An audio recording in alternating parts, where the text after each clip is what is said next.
Hi Priya, how are you? என்ன ட்ரெயின்காக wait பண்ணுறியா? இல்லடா, மாட்டு வண்டிக்காக வெயிட் பண்ணுறேன். பின்ன என்னடா, இங்கே எதுக்கு வெயிட் பண்ணுவாங்க? மெட்ரோக்கு தானே வெயிட் பண்ணுவாங்க. இங்கே வந்து ட்ரெயினுக்கு வெயிட் பண்ணுறியான்ற நான்சென்ஸ். அதுக்கு இல்லைப்பா, சும்மா கேட்டேன். ஒரு கர்ட்டசிக்கு என்ன பண்ணுறேன், எங்கே இருக்க, ட்ரெயினுக்கு வந்தியா தானே கேட்பாங்க. அதை விட்டுட்டு நீ என்ன இப்படி பேசுகிற? ரயில்வே ஸ்டேஷனில் நின்றா என்ன ட்ரெயினுக்கான்னு கேட்குறது, பஸ் ஸ்டாண்டில் நின்றா என்ன பஸ்ஸுக்கான்னு கேட்குறது. பின்ன மாற்றி மாற்றியா போவாங்க? கல்யாணத்துக்கு வந்தால் டெத்துக்கான்னு கேட்பீங்க. என்ன இந்த மெட்ரோ ட்ரெயினுக்கான ரொம்ப நேரமாக வெயிட் பண்ணுறேன்.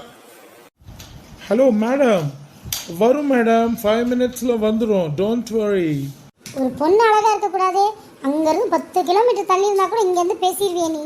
இதே காலேஜ்லேருந்து அடுத்தவங்களுக்கு மேலே கடலை போடுறதே உன் பொழப்பு. இன்னும் மாறலையா? பொழைக்கிற வழியை பாருங்கடா, பொழைக்கிற வழியை பாருங்க. சரி, நீ தான் பொழைக்க கொஞ்சம் வழியே சொல்ல பார்ப்போம். சொன்னோன்னே அப்படியே செஞ்சு கிழிச்சிருவியா?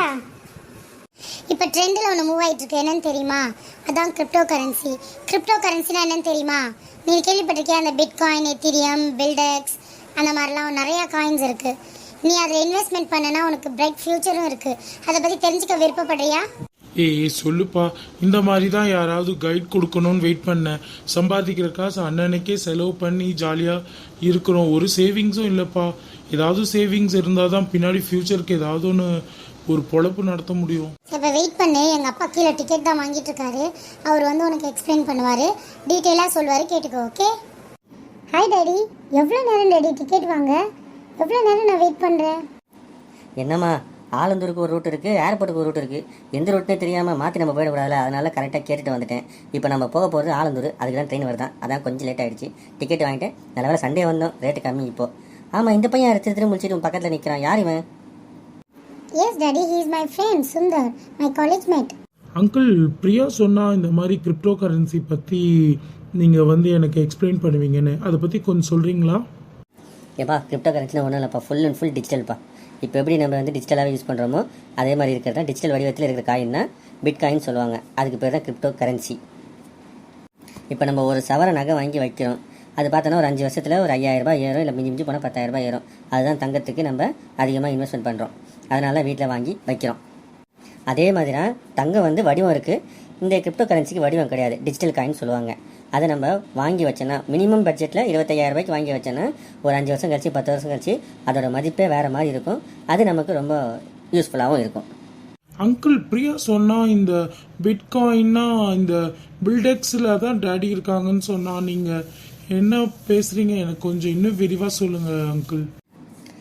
பிட்காயின்ன்றது மதர் காயின், கிரிப்டோ கரன்சிலே முதல்ல வந்தது. அது பார்த்தோன்னா 2008 வெறும் 20 காசு இருந்துச்சு. இன்றைக்கி மதிப்பு எவ்வளோ தெரியுமா? ஆல்மோஸ்ட் 30 லட்சம் 40 லட்சம் போகுது. அன்றைக்கி நம்ம ஒரு சவர நகை வாங்கியிருந்தால் 15,000 ரூபா இருந்திருக்கும். இன்றைக்கி 35,000 ரூபா, 20,000 ரூபா டிஃப்ரெண்ட்டு. ஆனால் அந்த பிட்காயினை வாங்கி வச்சிருந்தேன்னா இன்றைக்கி பெரிய கோடீஸ்வரன்ப்பா. இதோ இந்த ட்ரெயினே ஒன்று வாங்கி போட்டிருப்பேன்ப்பா. அங்கிள், எனக்கு அந்த பிட்காயின் வேணும் அங்கிள். அதுக்கு என்ன அங்கிள் பண்ணுறது? தம்பி, பிட்காயின் இன்றைக்கி 30 லட்சம் 35 லட்சம்ப்பா. அதெல்லாம் நம்மளால் வாங்க முடியாது. அதுக்கு பதிலாக பெல்டெக்ஸ்னு ஒரு அட்வான்ஸ் டிஜிட்டல் காயின் வந்திருக்கு. இருக்கிறதுலே அதுதான் பெஸ்ட்டு. இப்போது ஓன் எக்ஸ்சேஞ்ச் வச்சுருக்காங்க, own crypto block chain technology வச்சுருக்காங்க. யாராலையும் எதை ஹேக் பண்ணவே முடியாது. அந்த மாதிரி டெக்னாலஜி இந்த காயின் இருக்குது. எப்போதுமே வளர்கிற ஒரு பொருள் மேலே தான் நம்ம வந்து ஆர்வத்தை காட்டணும், இன்வெஸ்ட்மெண்ட் பண்ணணும். ஓகேவா? ஓ சார், நான் ட்ரெயினுக்காக வெயிட் பண்ணிட்டு இருந்தேன். நீங்கள் பேசினதெல்லாம் கேட்டுக்கிட்டு இருந்தேன். எனக்கு ரொம்ப பிடிச்சி போயிருக்கு சார். அது எப்படி பண்ணணும், ஏது பண்ணணும்னு சொன்னீங்கன்னா நானும் கொஞ்சம் பண்ணிக்கிறேன் சார். நான் கஷ்டப்பட்டு உழைச்சி சம்பாதிக்கிறேன். என் காசுக்கு அதுக்கேற்ற மாதிரி ஒரு பலன் கிடைக்கிற மாதிரி கொஞ்சம் பண்ணி கொடுங்க சார். எனக்கும் ரிச் லைஃபாக வாழணும் ஆசையாக இருக்குது. அதுக்காக நல்லா உழைக்கிறேன் சார். எனக்கு எல்லா டேக்கும் சொல்லிக் கொடுங்க சார். ஓகே மேம், நான் கண்டிப்பாக உங்களுக்கு சொல்லித்தரேன். இப்போதைக்கு இந்த பேசிக் திங்ஸை தெரிஞ்சுக்கோங்க. அடுத்த தடவை நம்ம மீட் பண்ணும்போது ஃபுல் டீட்டெயில்ஸும் சொல்கிறேன்.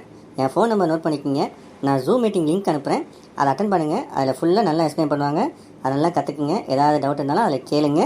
முடிச்சுட்டு என் நம்பருக்கு கால் பண்ணுங்கள். நான் உங்களுக்கு அதை எப்படி இன்வெஸ்ட்மெண்ட் பண்ணணும், அதில் எப்படி சம்பாதிக்கலாம், எப்படி உழைக்கணும் உங்களுக்கு சொல்லித்தரேன். ஹாய் ஃப்ரெண்ட்ஸ், இந்த கிரிப்டோ பற்றி எங்கள் அப்பா சொன்னதை கொஞ்சம் தெரிஞ்சிருப்பீங்கன்னு நினைக்கிறேன். இன்னும் மோர் டீட்டெயில்ஸ் வேணும்னா எங்கள் அப்பாவுடைய நம்பர் என்னுடைய டிஸ்கிரிப்ஷன் பாக்ஸில் நான் கொடுக்குறேன். உங்களுக்கு வேண்டும்னா அந்த நம்பரை எடுத்து கால் பண்ணி அவர்கிட்ட இன்னும் மோர் டீட்டெயில்ஸ் கேட்டுக்கோங்க. ஓகே ஃப்ரெண்ட்ஸ், இப்போ ட்ரெயின் வரப்போகுது. நாங்கள் ட்ரெயினில் ஏறி கிளம்ப போகிறோம். பாய். ஹாய் ஃப்ரெண்ட்ஸ், இந்த வீடியோ உங்களுக்கு பிடிச்சிருந்தா ஷேர் பண்ணுங்கள், லைக் பண்ணுங்கள் அண்ட் சப்ஸ்கிரைப் பண்ணுங்கள். உங்கள் ஃப்ரெண்ட்ஸுக்கும் இதை ஷேர் பண்ணுங்கள். நாமும் நல்லா இருப்போம், எல்லோரும் நல்லா இருப்போம்.